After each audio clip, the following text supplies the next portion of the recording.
Hello, and welcome to Resilience Radio. I'm Irvin Eisenberg, host of the show and owner of Resilience Occupational Therapy. As always, the opinions on this show are not necessarily for everyone. It might not resonate with you, and I don't necessarily endorse all of the content on it. Additionally, none of it's meant to be medically diagnostic or prescriptive in any way. I'm on again with Kelly McCracken, Melanie Meyer, and Josh Singer. If you didn't listen to last episode, I encourage you to listen to that first because that'll set some of the framework for what we're discussing. In last episode, we discussed anxiety. Now we'll be discussing depression, and after that, we'll be moving on in the next episode to stress management. So great to have you all on again, and I'm going to put Kelly on the spot again as our I should have planned ahead for this, knowing you were going to do that. I didn't know I was going to do it. Define depression for us. Well, the way that I think about depression, and in terms of how I tend to work with people who are experiencing depression, is a state of being suppressed and stuck, so that it is very hard to find the energy in any kind of prolonged way to act on problems, to get through the day, to even perform the activities of daily living, shower, self-care, feeding oneself. That's not really a definition, but it's how I think about it. Okay. Anyone have anything else to add as we're framing what depression means to our practices? For my practice, I was going to sort of support what Kelly's saying with the Chinese medical language. And of course, we think about yin and yang in Chinese medicine. Yin and yang means, to me, well, that's a long answer, but yin, I think of the part of us that is calming, while yang is the part of us that's activating. Well, in our energy in general, where you wake up, yin time is when we're sleeping, maybe. Yang time is when we're awake. So in Chinese medical thinking, we're seeking a balance in that. In our organ systems, in our whole organism, we're seeking a balance. We may think about it as homeostasis, equilibrium. We think of yin-yang balance. And depression, like Kelly's describing, it can be thought of, not for every person per se, but theoretically we can think of depression as a depression of yang. The yang aspect of us is not sort of doing it's not present. It's not, I shouldn't say it's not present, but it's not really the forceful part of us, right? There's a deficiency in that aspect of us. So there's an imbalance. The yang is sort of depressed while the yin is more elevated. And you may see symptoms related to that. But I see it often, people often just say they have a lack of motivation. That's a common word I often hear with depression, is I don't feel motivated. But there's that lack of activity. People sort of just want to be still and maybe stay in bed and not really be able to function in their lives. There's no motivation. There's a lack of energy to move things forward, both mentally and physically. Yes.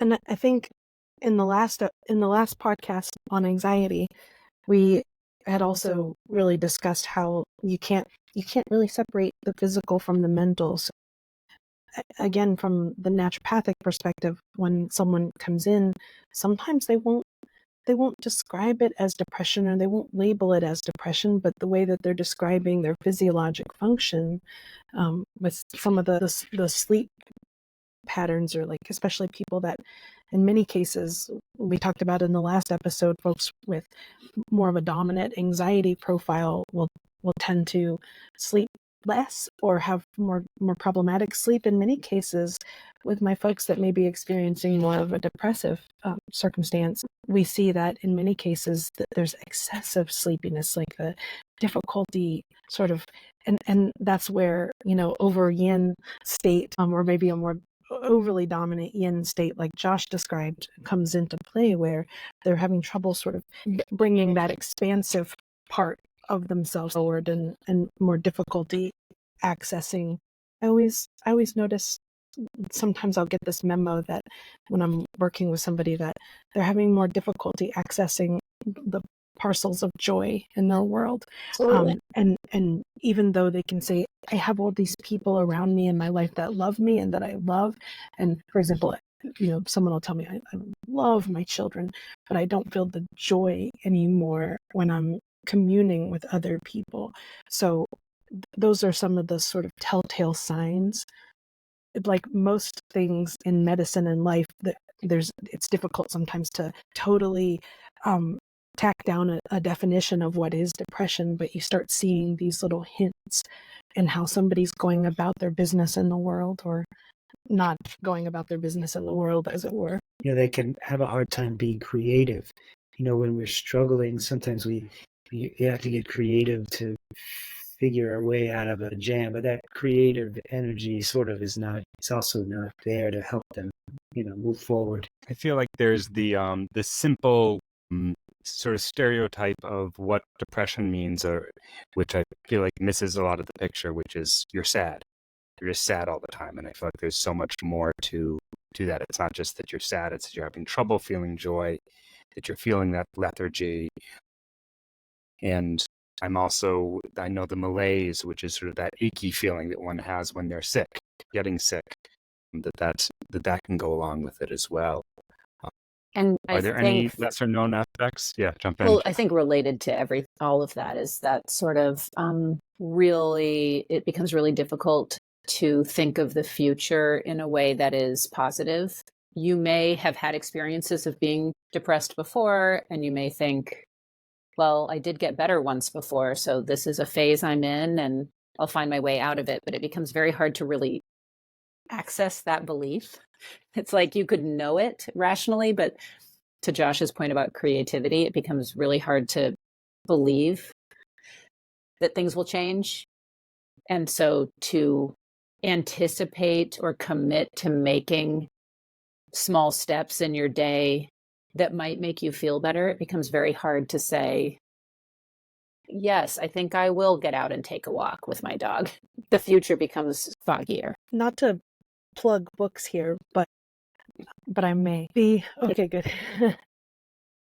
The one book that really changed my approach, like both as a human being who is prone to anxiety or depression, but also as a provider, was a book called Lost Connections by Johann Hari.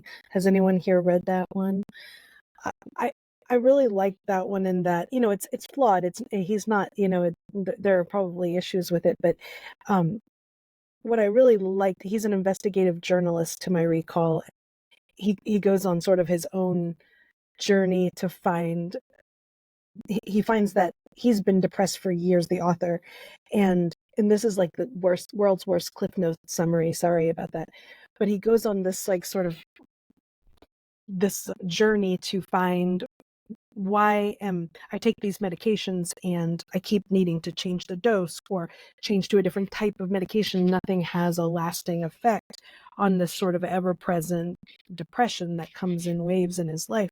So he goes on this mission to sort of figure out like what's the root cause of depression, and it turns out he really also states, as Kelly mentioned in our last podcast, that there's a lot of overlap in the depression and anxiety sort of circumstances, right? There's a lot of overlap.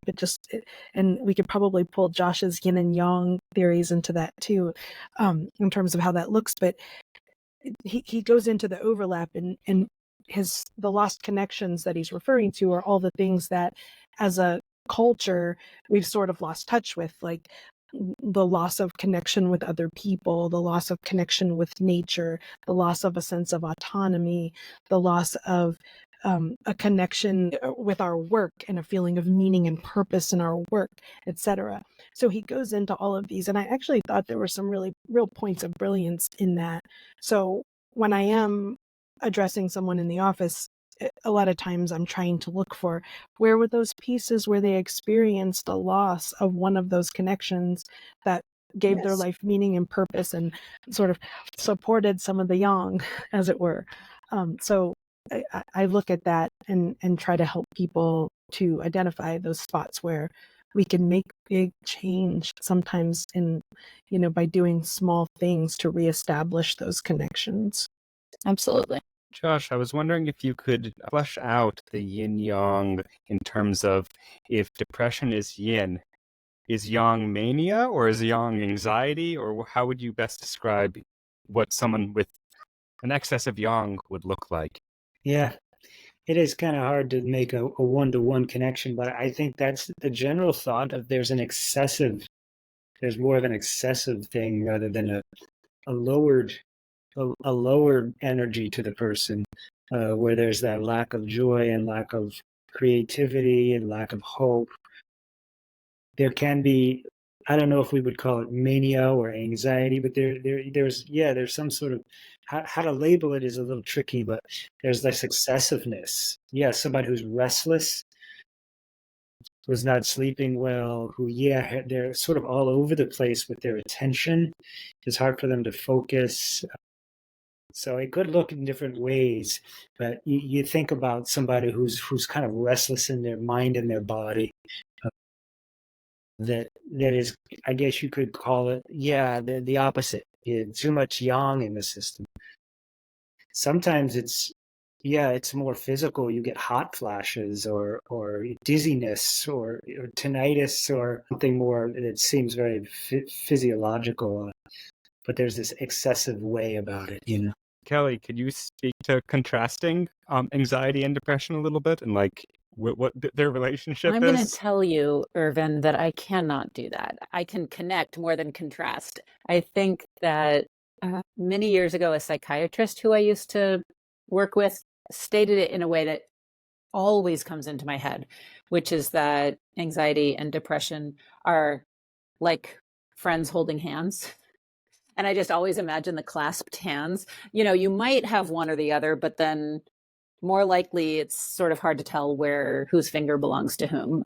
They are separate but connected. So, I think I just keep listening to Josh and Melanie and just, slightly fantasizing that three of us are all always in a room together, to work with people together. But it is actually how I like to work. And many of my clients, have actually seen both of these two other practitioners or others in the community because it all fits together so well. Just one can be helpful, but more than one is better. And whether it's anxiety or depression, I really like to work as sort of a problem solver, which I also hear from both Melanie and Josh. I think the solutions come, from all different places. So I didn't answer your question at all. Sorry, Irvin. I'm just preoccupied by how much I like to hear from, people who approach it in collaborative and connected ways. Well, you're sort of also speaking to the nature of the anxiety and the depression, how they really do. I mean, we just learned that from our clients, our patients sort of share their experience, and they really bring them together. It's very true. That's my clinical experience, and usually people are experiencing a thing, and whether it's both or one or what, it's kind of this integrated experience. And so it led into the fact that we're an integrated group of people who are caring for those people. So it makes sense. Thank you. It does. Yes. Absolutely. Well, and also, and I mean, not to get too much into like the DSM and all of that, but these words do come from, a tradition of diagnosis that is flawed. I use those terms and I use the DSM because it can be helpful, but it's really just sort of a starting off point of like, okay, will it be helpful to look at it through this lens? To try to separate them, I think it's helpful when talking to a person to really find out the details of what that person is experiencing or has experienced in the past, et cetera. But I don't dismiss it completely because I think almost any tool can be helpful when used in moderation. Like Josh said, they're sort of, it's this thing that the person's bringing in more so than labeling it one or the other. and I might not be being fair to this, but is the DSM is the diagnostic manual developed by the American Medical Association, not by Psychiatric Association. not by this, which is I guess psychiatric, which is MDs versus psychology. Correct. And I feel although like I think that now I think they have all got different more of an kinds of influence. providers on the panels, but yes. I guess at least historically, this is where I might not be being fair to the direction it's going, but isn't that primarily with the intention of medication, which is right, which can what be very psychiatrists, if anything, are more and more all they're really enabled to do in terms of their billing and that's a whole other story. There was a time when psychiatrists, I think, were more integrated in their approach, and they almost can't be now. I concur with that, and I found myself wanting to speak to the idea of we're, especially in our culture, we're really adept at labeling things, and when you label something, you tend to overgeneralize something. So I think we use these codes, especially those of us who are working in the insurance model. We use the codes because you have to code it, right? And in order to use this code, it has to meet XYZ criteria, right? And there's an algorithm for arriving at a diagnosis. But outside of doing what you have to do for that to rationalize why you're providing this care, the diagnosis codes are rather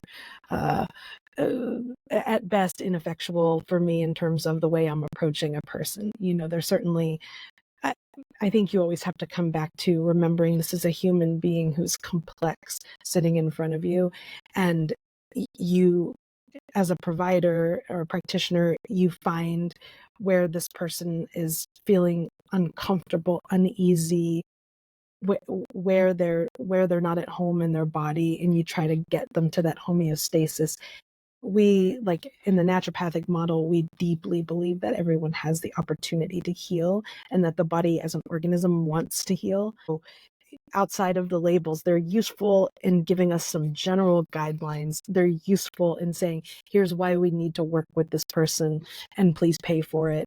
But in terms of the approach one takes, it's about figuring out, how do I bring this individual back into balance? And it's always unique, and it rarely fits into a neat box. So my contrived nature of setting up this particular panel as a separate anxiety and depression episodes, I think, speaks to that tendency. It also speaks to sort of what people are used to hearing as far as an audience of stuff. But does anyone here have anything left in the topic of depression, with the idea that we're going to move on to stress management, which I think overlaps? You find that everything overlaps. That's Absolutely. exactly. Yes. Well, this conversation clearly leads into the next one, next week, when we talk about stress management. You can check that out. You've been listening to Resilience Radio. The music is brought to you by Aaron Marcus with their tune Some Biological Process. You can check out the show notes for full credits on that. If you liked this episode and this conversation, you can always check out the next episode in sequence, either next week or immediately after, if you're listening to this in the past or future, or however you want to describe that. And you can check that episode out and look around, and we've got a good amount of episodes for you to check out and share. Until next time, take care.